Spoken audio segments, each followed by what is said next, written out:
This is a brief troubleshooting session, and I'm going to look at I'm looking at a drawing that an end user has created, and he's experiencing some problems, and I wanted to demonstrate that. So when we first look at this, it looks like it's pretty well formed and stuff like that, but he needed to move some of these concentric circle segments around within his geometry, and we tried to do that, and we'll just do that real quick. He noticed he had some corruption.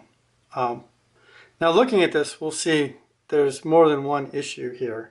And to really see what's going on, we'll turn the IDs on. And we can see we have a lot of coincident points which haven't been consolidated. So the geometry has got some issues with it.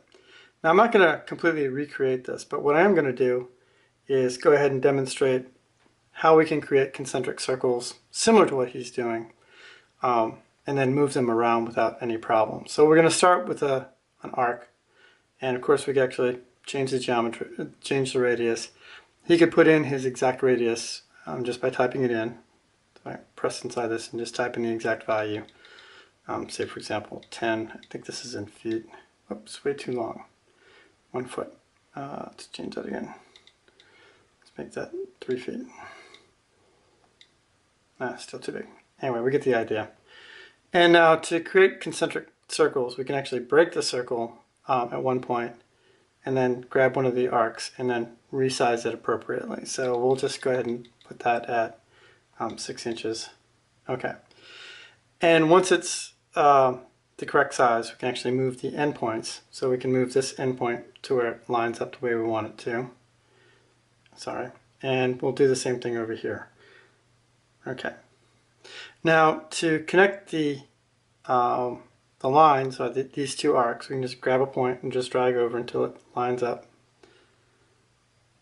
And now at this point what we'll do is we'll turn the IDs on. And we'll see that we don't have any coincident points, and we have this single slice.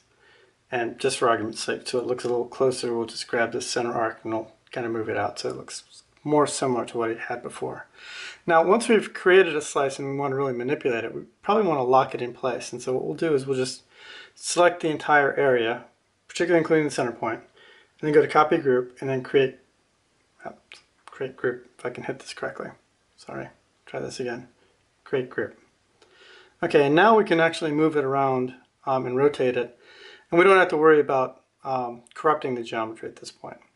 So to create something similar to what he had, and we'll just create a couple of these guys, we'll just select the area again, we'll do a copy, and then paste these in, and say for example we want to have these kind of grouped together so we minimize the amount of material we have to use to create it.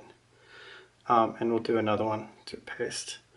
And I don't know exactly how we could fit this guy in to optimize it, but you can see I can manipulate it and position it cleanly. And of course within points we could turn angle arc off and actually set these in to be as precise as possible. But now we see the geometry is actually connected correctly. We don't have any coincident points. We just have the minimum number of points required, and we could fit that into, you know, some overlying geometry, and I probably in this case want to turn this snap back on, etc.